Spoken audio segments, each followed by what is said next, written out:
It's great to be here at Slush. Hello, everyone. UNICEF, ARM, and Frog came together earlier in the year to develop the Wearables for Good challenge. And what we really wanted to do is to look at how to develop inspiring technology for UNICEF's needs. And we really wanted to shift thinking about wearables, sort of away from wearables as a lifestyle technology to see whether wearables can really become life-saving technologies and whether wearables and sensors can become the next mobile revolution. So we put out a global call to action to designers, engineers, data scientists, entrepreneurs, makers, students, and we invited them to join us in this global challenge, as Dominic said, to think about how can we think about wearables beyond the wrist and beyond this idea of a fitness tracker for the quantified self. So for the challenge, the community responded. We had 2,000 registrants, we had 250 submissions from 46 countries on 6 continents. We like to think of ourselves that it was the most inclusive technology and design challenge ever. And we've engaged a conversation and in a community in a different way that will continue the conversation beyond the challenge. So today, we like to show you the results of that challenge. We picked 10 finalists in September, and today we'll announce the 2 winners. The 10 finalists went through a mentoring and coaching process with our friends from industry, technology, design, and impact sectors. And we finally had to land on 2 winners, which we'll announce now.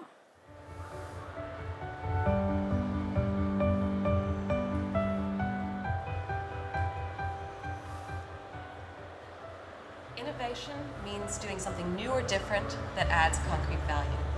At UNICEF, we identify, prototype, and scale technologies that can improve children's lives around the world. We are deploying technologies that help us hear from even the most remote and rural communities, helping them have a say in building their own future. We want to make things that people want.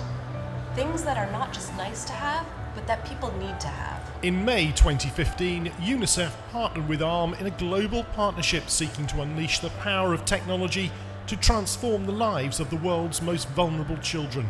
The first action, teaming up with global design and strategy firm Frog to create the Wearables for Good challenge. A call went out for innovative ideas for wearables and sensor technology designs that could deliver a positive social impact for women and children all around the world. Entrepreneurs, students, makers, tinkerers, designers, and children themselves signed up. We ended up with 250 entries from 46 countries spread across 6 continents. Wearables that are created for social impact and social good have to be cost-effective, low power, rugged and durable, and scalable. But we also had to think about context. So how would these ideas help the people in the communities which UNICEF serves? So UNICEF and Frog co-authored a handbook, a roadmap, if you will, that would help guide the teams through the design challenge. This was to help them think about creating possibilities that ranged from analog to digital and might even be from low-tech to high-tech solutions. After a rigorous evaluation, 10 finalists were chosen. Communicate from a team based in the US, a bracelet that tracks medical treatment. Droplet, also from the US, a wrist-worn wearable purification device. Guardband from Vietnam, a wristband that helps protect children from abuse. Cushy Baby, developed by a joint team from India and the US, a necklace-type wearable to track immunization in the first 2 years of life. Raksh from India, a device worn in the ear to track a child's respiration rate, heart rate, body temperature, and relative breath humidity, designed by a team of university students. Sopan, from an Indian and Korean collaboration, an interactive crayon-like device that encourages hand washing by young children. Telescripts, created by an East Africa and US team, a wearable device to take patients' vitals and send the data to healthcare workers. Thermotel, a joint offering from Nigeria and US designers, a bracelet used to monitor and analyze a child's temperature in real time in order to save the lives of children at risk of malaria. Totem Open Health Patch from the Netherlands, a small sensor-based device that is part of a wider totem health system for wearable health technology.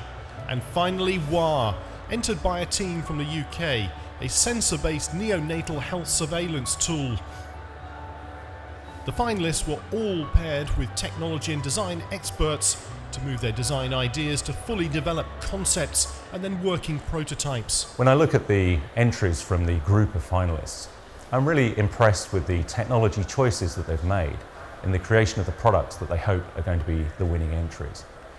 They've really thought about the challenges faced by some of the most vulnerable children in the world and looked to create solutions that are going to be robust and scalable. UNICEF Arm and Frog called on help from friends spread all around the tech, design and media worlds to help pick the winners. It was a really tough choice, but in the end we landed on 2 winners that uphold the principles of this challenge. The 2 winners chosen were Cushy Baby, a child health data monitor, and the team who created Soap'n, the unique and highly creative hand washing stick. The winners will each receive cash prizes of $15,000 along with incubation and mentoring from UNICEF Arm and Frog and other partners. Together, we wanted to inspire people to think about how you could use wearable and sensor technology in new ways. And we're really excited to see what comes next.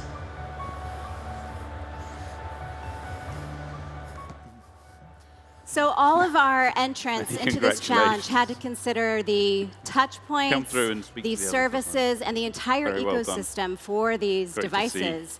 And they had to consider the constraints within the environments in which they would operate. So we are very pleased to congratulate our winners today. Please join me in congratulating Yogita Agarwal from Soap'n, and Sanjana Malhotra and Ruchit Nagwar from Cushy Baby. Congratulations. Congratulations. Congratulations. Congratulations. Congratulations. We'll stand over here. So let us tell you a little bit about these winners. They're fantastic. We're so proud of them. Soap'n is a wearable and portable soap that is designed to encourage hand washing in school children. And by encouraging children to wash their hands and teaching them the proper methods, we can help stop the spread of diseases like pneumonia and diarrhea and save the lives of millions and millions of children. It's such a brilliant and analog way to help these children. And we're really excited because through the course of the incubation with the winners, we are really pleased to continue to look at how we might incorporate sensors with this very analog technology to make it even better. And Cushy Baby, this is the necklace. It's a necklace that stores children's personal immunization records using near-field communication. And it allows to send and receive data via smartphone.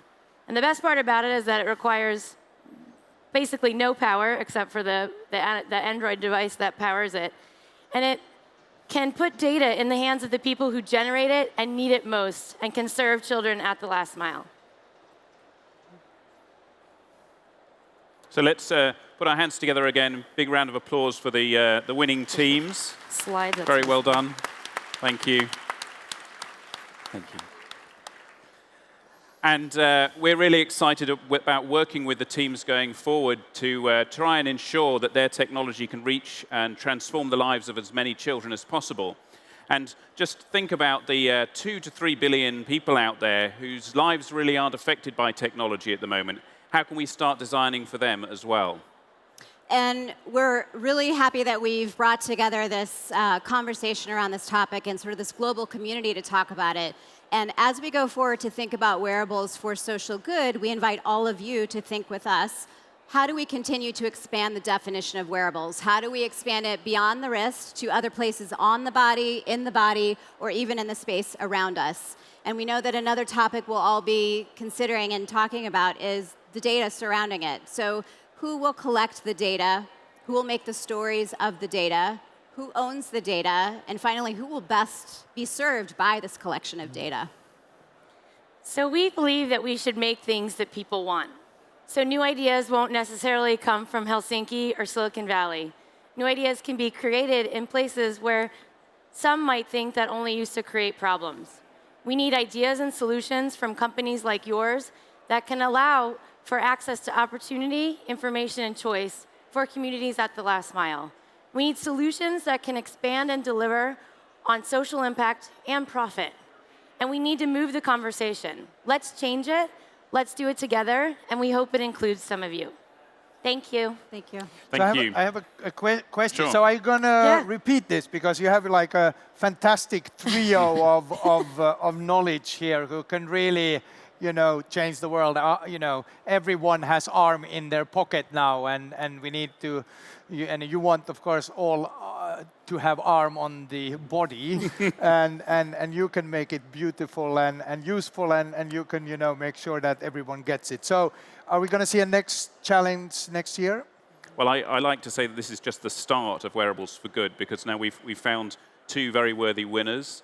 We've found a whole range of runners-up finalists as well that we want to work with and try and get them through to develop their products and services and help as many people as possible and help UNICEF as much as possible. So it really is just the beginning. And of course, here at Slush, we pride ourselves by bringing together the entrepreneurs and the investors. So hopefully, we can have some powerful investors to sit here to then make sure that the great ideas get funded so that they become reality. Absolutely. But anyway, thank you very much for coming to Slush and sharing this great news. Thanks a lot. For having us. And with that, we'll wrap up this wearable session. And thanks for listening. My name was Christian Lindholm, and we'll be back next year. Thank you. Thank you, Slush. Thanks. Thank Thanks you. a lot. Thank you. Thanks.